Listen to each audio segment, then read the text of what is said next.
नमस्कार। हमारी आज की वीडियो का विषय है अशुद्धि शोधन।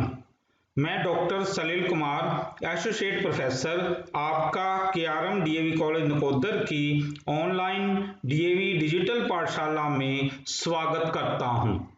अशुद्धि शोधनम +1 आर्ट्स पंजाब शिक्षा बोर्ड मोहाली के पाठ्यक्रम में निर्धारित पुस्तक संस्कृत सौरभम के अनुसार हम यहाँ पर सबसे पहले कर्ता, कर्म, करण, संप्रदान, अपादान, संबंध, अधिकरण, संबोधन का सामान्य परिचय करेंगे एवं इनसे संबंधित संस्कृत वाक्यों का प्रयोग करेंगे।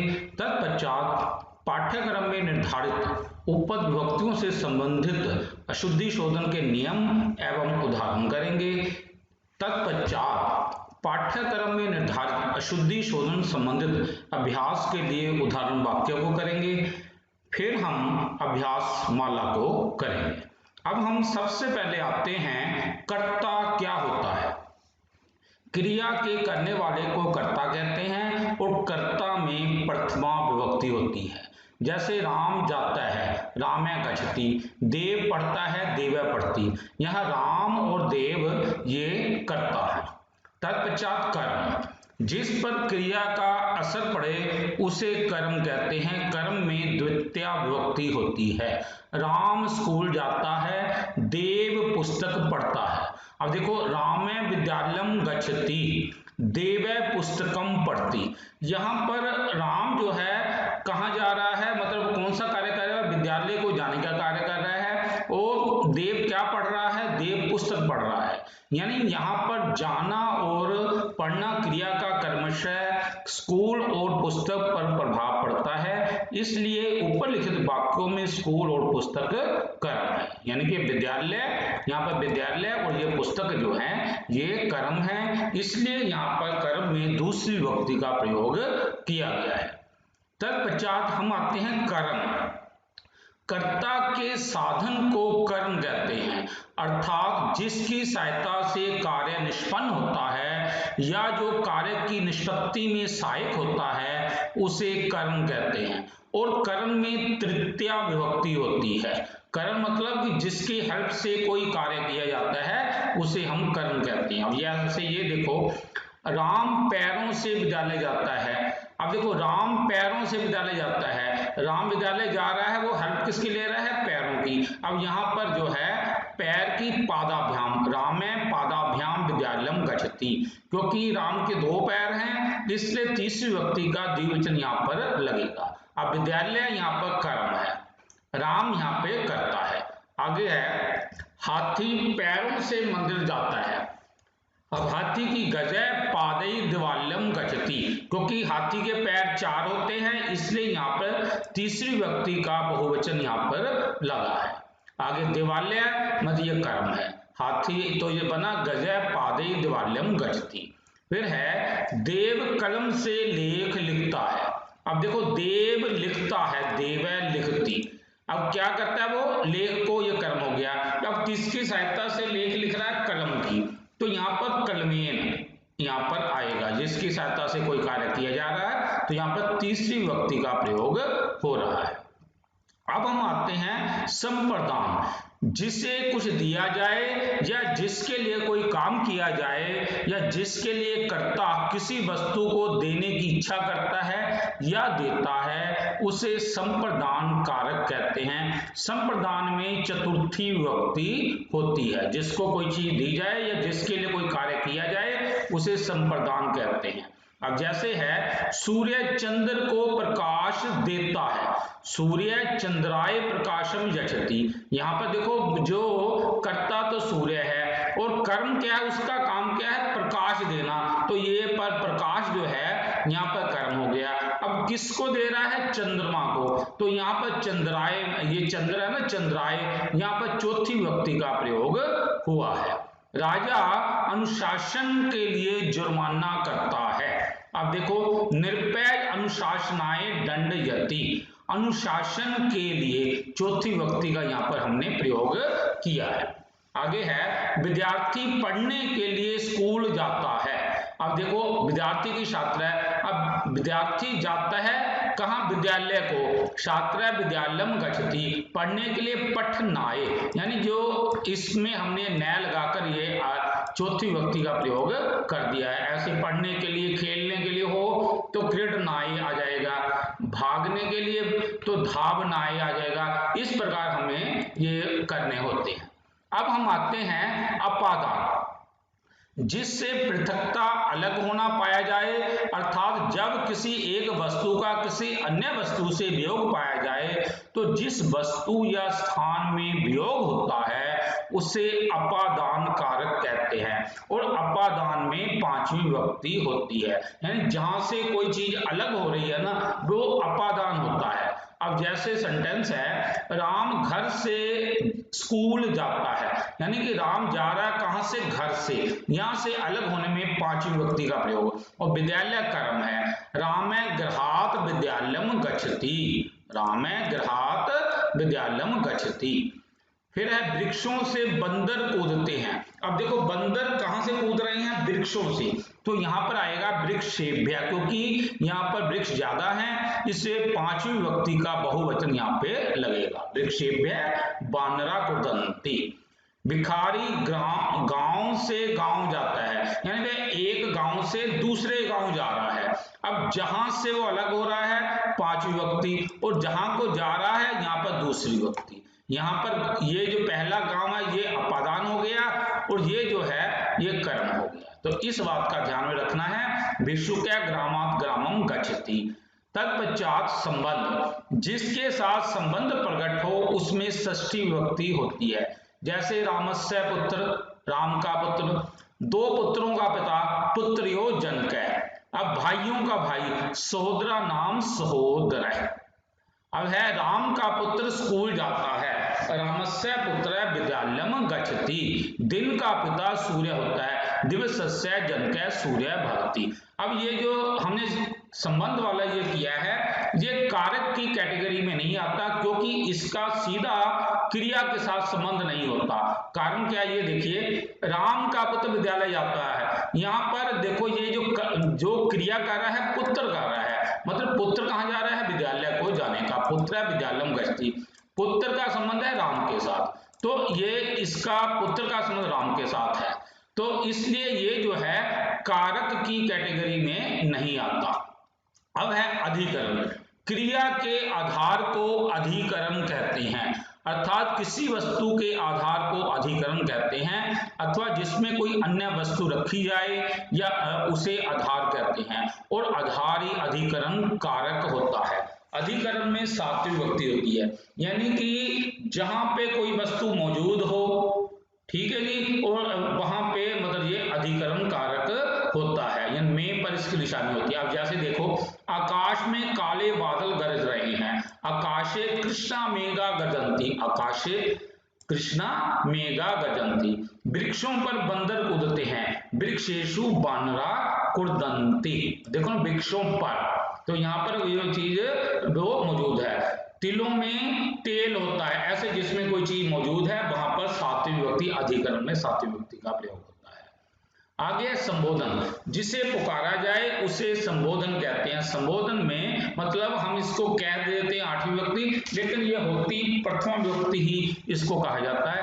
हे राम त्वम कुत्र बसी, हे राम तुम कहाँ रहते हो, हे राम त्वम कुत्र बससी, हे बेटा तू पढ़ता क्यों नहीं, हे पुत्र त्वम किमर्थम न पढ़सी। तो इस प्रकार ये हमने जो है आठों विभक्तियों को कर लिया है। जहां तक कारक की बात है, ये संबोधन भी कारक नहीं होता और संबंध कारक नहीं होता। तो कारक कौन कौन से हो गए, कर्ता, कर्म, करण, संप्रदान, फिर अपादान और अधिकरण, यानी ये 6 कारक होते हैं। अब हम आते हैं तत्पश्चात विशेषण और विशेष्य से संबंधित वाक्य रचना। हिंदी वाक्य को संस्कृत वाक्य में अनुवाद करते समय ध्यान रखना होता है कि जो विभक्ति, वचन और लिंग विशेष्य का होता है वही उस विशेष्य के विशेषण में होता है। यानी कि जो विभक्ति हम विशेष्य में लगाएंगे या जो लिंग हम विशेष्य में लगा होता है वही उसके विशेषण में होगा। अब जैसे वाक्य है सुंदर बालक लिखता है, तो ये देखिए, अब देखो बालक लिखता है, बालिका लिखती। अब बालक क्योंकि पुल्लिंग है इसलिए ये जो है ये इसका जो है वह भी विशेषण भी वो भी पुल्लिंग हो जाएगा। तो ये जो है सुंदर बालिका लिखती। सुंदर स्त्री लिखती है, अब सुंदर स्त्री लिखती है तो ये क्या बन जाएगा सुंदरा स्त्री लिखती। सुंदर स्त्री लिखती तो ये बनेगा, उस हिसाब से हमने इसको बना दिया सुंदरा। सुंदरा स्त्री लिखती क्योंकि स्त्रीलिंग शब्द है इसलिए सुंदरा। ऐसे ही अब ये देखो सुंदर फूल शोभा देता है, सुंदरम पुष्पम शोभते, क्योंकि फूल जो पुष्प है ना ये नपुंसक लिंग है ना, इसलिए हमने यहाँ पर ये ऐसे ये बना दिया है। तो यह बन जाएगा सुंदरम पुष्पम शोभते। अब आगे है दो उत्तम फल लाओ, उत्तमे फले आने। अब ये देखो ना फल, क्योंकि फल ये फल नपुंसक लिंग है ना तो विभक्ति होती है फलम फले फलानी, तो हमने लगा दिया फले। अब उत्तम ऐसे ये बन गया उत्तमे फले आने। तत्पश्चात शूरवीर पुरुषों को भय नहीं साता। अब देखो पुरुषों को, पुरुषान भयम न बाधते। अब शूरवीर तो अब जैसे इसमें दूसरी का बहुवचन लगा ना तो ऐसे ही शूरवीर में भी हमने वैसे ही दूसरी का बहुवचन ही लगा देना है, शूरवीरान पुरुषान भयम न बाधते। लज्जाशील स्त्रियां सम्मानित होती हैं, तो यहाँ देखिए स्त्रिय सम्मानिता भवंती, तो सैलज्जा, क्योंकि ये स्त्रीलिंग शब्द है इसलिए सैलज्जा मतलब जो है ये जो ना लज्जा शब्द ये लता की तरह चलता है इसलिए यहाँ पर इसका बहुवचन हमने बना दिया। अब आगे है शूरवीर राम के द्वारा शस्त्र ले जाई जाती हैं, ये कर्म वाच्य का सेंटेंस आ गया। अब है राम के द्वारा, तीसरी विभक्ति रामेन शस्त्राणी नियंते, ऐसे ये बन गया शूरवीरेन, तो ये बन गया रामेन, शूरवीर रामेन शस्त्राणी नियंते। इस प्रकार कुछ और वाक्य देखिए, अंगूर मीठा होता है, द्वाक्षा मधुरा भवती। अब देखो मीठा का मधुरा, अंगूर की द्वाक्षा, द्वाक्षा मधुरा भवती। यह पुस्तक है, इदम पुस्तकम अस्ति, क्योंकि पुस्तक है यह की इदम, इदम पुस्तकम। यह बालक क्या कर रहा है, अयम बालका किम करोति, अयम शब्द ये पुल्लिंग होता है, अयम बालका किम करोति। आत्मा अमर है, आत्मा अमर अस्ति। अब आत्मन जो शब्द है ना ये जो है ये पुल्लिंग होता है इसलिए हमने यहाँ पर लिख दिया अमर। आत्मा अमर, जो आत्मन शब्द है ना आत्मा आत्मानो आत्मन है ये ऐसे चलता है, तो इसलिए हमने यहाँ पर विसर्ग नहीं होती तो ये ऐसे ही होता आत्मा अमर अस्ति। अब है तत्पश्चात कर्तृवाच्य एवं कर्मवाच्य संबंधित वाक्यों का तुलनात्मक अध्ययन हम करेंगे। कर्तृवाच्य में क्या होता है, कर्तृवाच्य के कर्ता में पहली विभक्ति होती है और कर्म में जो होती है द्वितीय विभक्ति होती है और क्रिया जो होती है कर्ता के अनुसार होती है, अर्थात कर्ता में जैसा पुरुष और वचन होता है क्रिया उसी के अनुसार होती है। कर्ता के सब विशेषणों में भी कर्ता के समान ही लिंग पुरुष तथा वचन लगेगा। कर्ता के एक बार वो देखिए, कर्तृवाच्य कर्ता में प्रथम विभक्ति, कर्म में दूसरी विभक्ति तथा क्रिया जो होती है वो कर्ता के अनुसार होती है, और कर्ता में जैसा पुरुष और वचन होता है क्रिया उसी के अनुसार होती है, और कर्ता के आगे यदि कोई विशेषण आ जाए तो उसमें भी वही होता है जो कर्ता के समान ही लिंग पुरुष और वचन लगेगा। अब जैसे है सुंदर बालक लिखता है, सुंदर बालक लिखती, यहाँ बालक का विशेषण सुंदर है इसलिए इन दोनों में समान विभक्ति है। राम लक्ष्मण और सीता वन को जाते हैं, राम लक्ष्मण सीता च वनम गच्छन्ति, यहाँ क्रिया का वचन कर्ता के अनुसार। यहाँ पर देखो कर्ता कितने होंगे, राम लक्ष्मण सीता, ये बहुवचन बन गया इसलिए हमने यहाँ पे गच्छन्ति का प्रयोग कर दिया। वह नगर को गया, स नगरम गतः। अब यहाँ पर जो कत प्रत्यय जो लगा ना वह गया, तो हमने स के हिसाब से यहाँ पर ये गतः बना दिया। यदि ये नपुंसक लिंग होता तो यहाँ पर ये नपुंसक आ जाना था, यदि ये स्त्रीलिंग होता सा होता तो यहाँ पर गता आ जाना था। तो ये फर्क होता है, यदि होता ना तत् नगरम फिर गतम बन जाना था, यदि यदि स्त्रीलिंग होता तो सा नगरम गता जाना था। तो इस प्रकार हमने ये। अब हम आते हैं कर्मवाच्य। कर्मवाच्य के कर्ता में तृतीया विभक्ति होती है, मतलब तीसरी विभक्ति होती है, और कर्म में पहली विभक्ति होती है, और क्रिया जो होती है वो कर्म के अनुसार चलती है। वो कर्म में जो पुरुष और वचन होता है क्रिया उसी के अनुसार होती है। कर्ता के सभी विशेषणों में भी कर्ता के समान ही लिंग पुरुष और वचन लगेगा। यानी ये बात ध्यान में रखनी है कि कर्मवाच्य कर्ता में तीसरी विभक्ति, कर्म में पहली, और क्रिया जो है वो कर्म के अनुसार चलेगी। और कर्म में जो पुरुष वचन होता है वो क्रिया उसी के अनुसार होती है। और लेकिन जो कर्ता के सभी विशेषणों में भी कर्ता के समान ही लिंग पुरुष तथा वचन लगेगा। जैसे है राम के द्वारा जल पिया गया, ये देखियो रामेन जलम पीतम, रामेन जलम पीतम, यहाँ पर ये देखिए ना जलम, ये यहाँ पे ये आ गया कर्म आ गया, उसी हिसाब से ये पीतम आ गया। मनमोहक कृष्ण के द्वारा बांसुरी बजाई जाती है, तो यहाँ पे ये देखिए मोहनेन कृष्णेन बंसी बाजते, यहाँ पे जो तीसरी विभक्ति लगी हुई है ना, इसलिए यहाँ पर भी वही आ गया मोहनेन कृष्णेन बंसी बाधयते।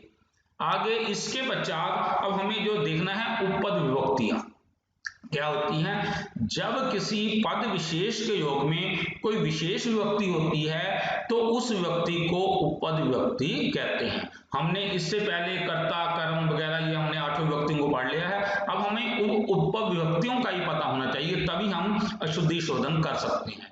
यानी इसमें क्या है कि किसी पद विशेष के योग में कोई विशेष विभक्ति बदल जाती है। जो हमने नियम पहले पढ़े हैं उनमें इसमें थोड़ा सा फर्क आ जाता है। अब जैसे है गांव के चारों ओर वृक्ष है, अब देखो आवाज यहाँ पर आ रही थी 6 विभक्ति की आवाज आ रही थी, लेकिन चारों ओर की संस्कृति है परितय, तो परितय के अर्थ में दूसरी विभक्ति का प्रयोग होता है।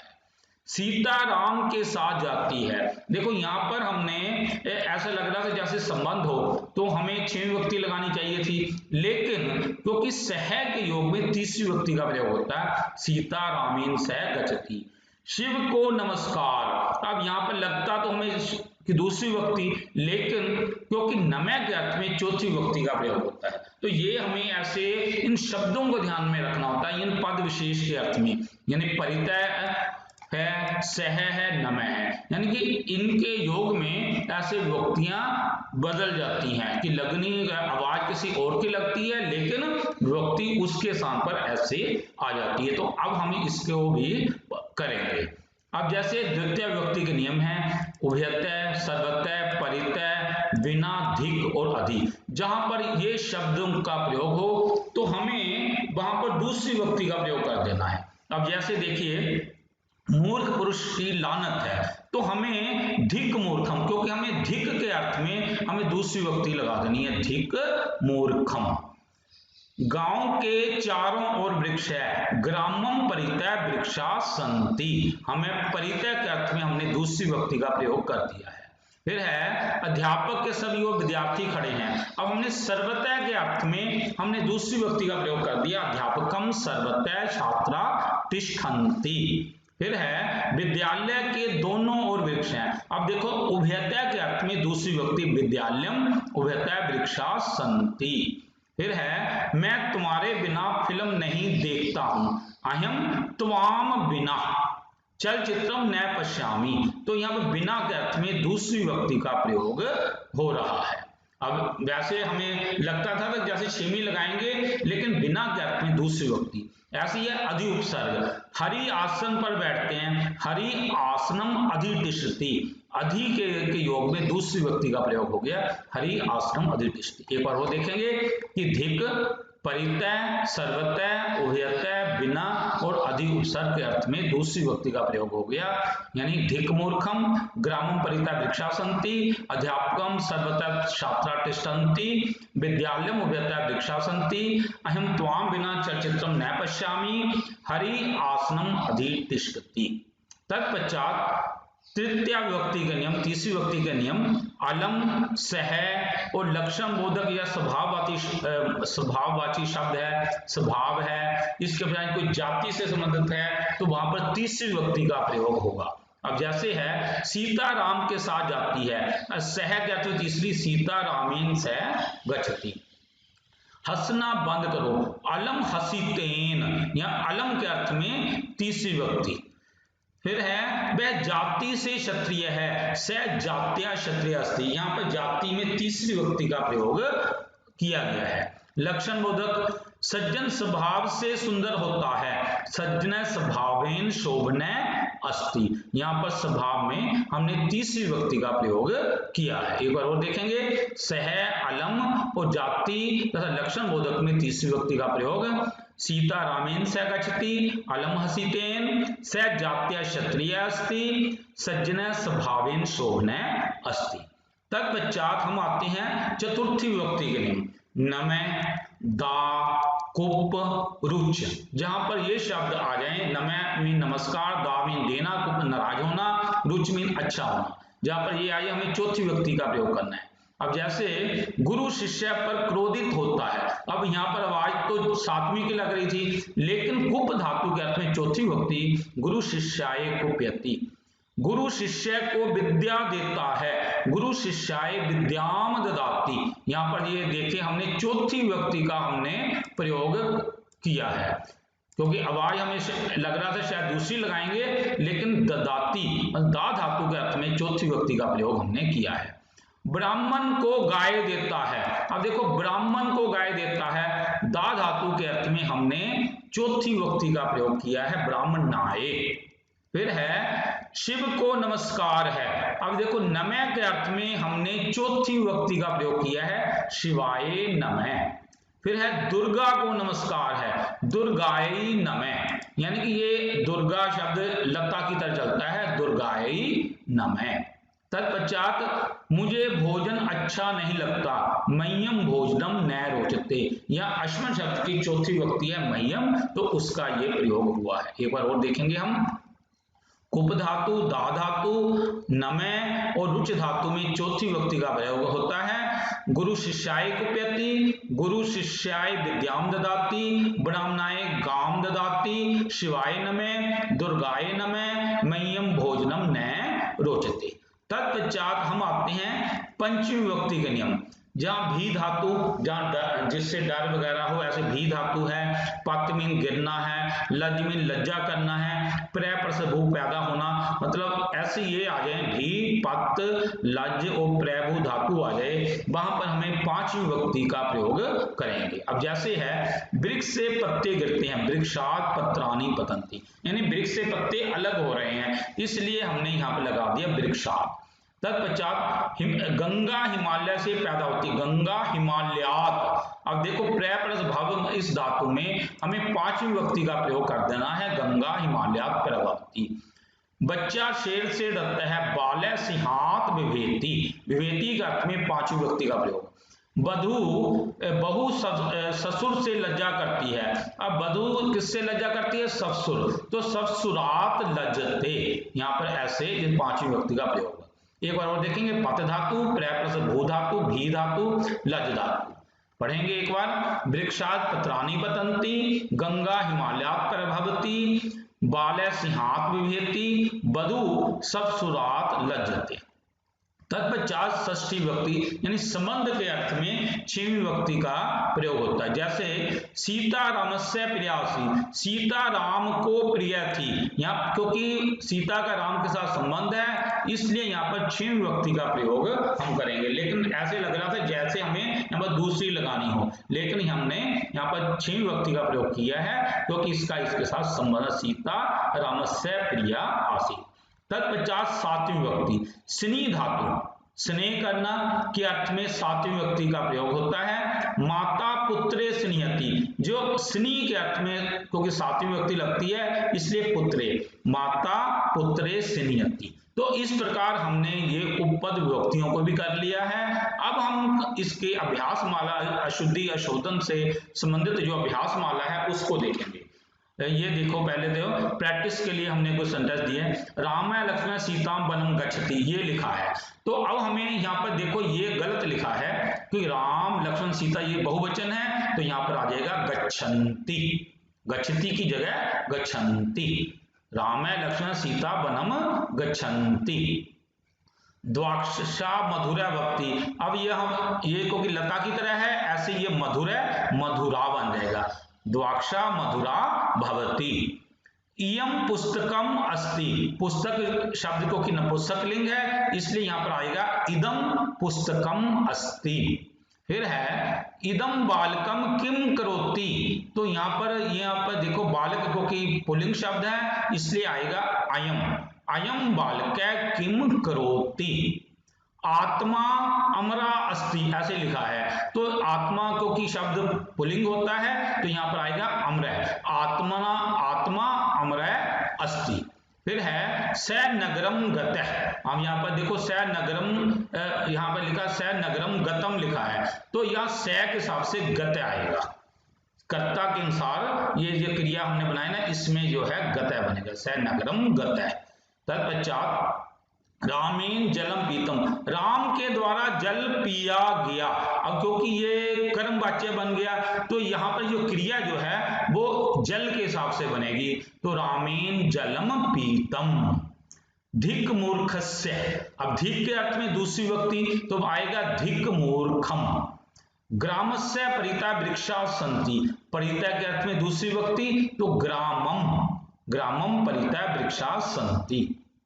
तत्पश्चात अध्यापकस्य सर्वतः छात्रा तिष्ठन्ति, अब सर्वतः के अर्थ में दूसरी व्यक्ति होती है, इसलिए अध्यापकम, अध्यापकम सर्वतः छात्रा तिष्ठन्ति।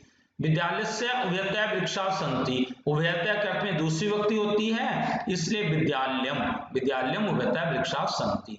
सीता रामस्य स गच्छति, स के अर्थ में तीसरी व्यक्ति होती है, इसलिए रामेन, सीता रामेन सह गच्छति। अलम हसी तस्य लिखा है, तो अलम के अर्थ में जो है तीसरी व्यक्ति का प्रयोग होता है, अलम हसीतेन। अहम तब बिना चलचित्रम न पश्यामि, मैं तेरे बिना चलचित्र नहीं देखूंगा। अब बिना के अर्थ में दूसरी व्यक्ति का प्रयोग होता है, तो अहम त्वाम बिना। स जाते क्षत्रिय, अब जाते इसमें तीसरी व्यक्ति का प्रयोग होता है, तो जात्या, स जात्या क्षत्रिय। सज्जन स्वभावात शोभने अस्ति, अब स्वभाव इसमें जो है तीसरी व्यक्ति का प्रयोग होगा, सज्जन स्वभावेन शोभने अस्ति। मोहने कृष्णेन बंसी वादक, जो है समोहनशील कृष्ण के द्वारा बंसी बजाई जाती, ये कर्म वाच्य सेंटेंस है, तो यहाँ पर देखो कृष्णेन लिखा है, तो ऐसे यहाँ पर मोहनेन आ जाएगा, मोहनेन कृष्णेन बंसी वाद्यते। शिवम नमः, नमः का अर्थ में चौथी व्यक्ति, तो ये आएगा शिवाय नमः। तत्पश्चात दुर्गाए नमः लिखा, यहाँ पर ये लिखा है, अब यहाँ पर देखो नमः, अब दुर्गा ये देव की तरह इन्होंने चला दिया, ये क्योंकि ये दुर्गा शब्द किसकी तरह चलता है, लता की तरह, तो ये ऐसे बनेगा दुर्गायै। तो देखने में लग रहा था शायद सही हो, लेकिन ये दुर्गा शब्द लता की तरह, दुर्गायै नमः। फिर है गुरु शिष्यम विद्याम ददाति, अब यहाँ पर जिसको चीज दी जाए उसमें चौथी व्यक्ति का प्रयोग होता है, तो शिष्याय, गुरु शिष्याय विद्याम ददाति। माम भोजनम न रोचते, अब रुच धातु में चौथी व्यक्ति का प्रयोग होता है, तो माम की जगह मह्यम, मह्यम भोजनम न रोचते। तत्पश्चात गुरु शिष्य कुपयति, कुप धातु में चौथी व्यक्ति का प्रयोग होता है, इसलिए शिष्याय। गंगा हिमालयन प्रभवती, अब प्रभवती के अर्थ में पांचवी व्यक्ति का प्रयोग होता है, तो हिमालयात, गंगा हिमालय से पैदा होती है।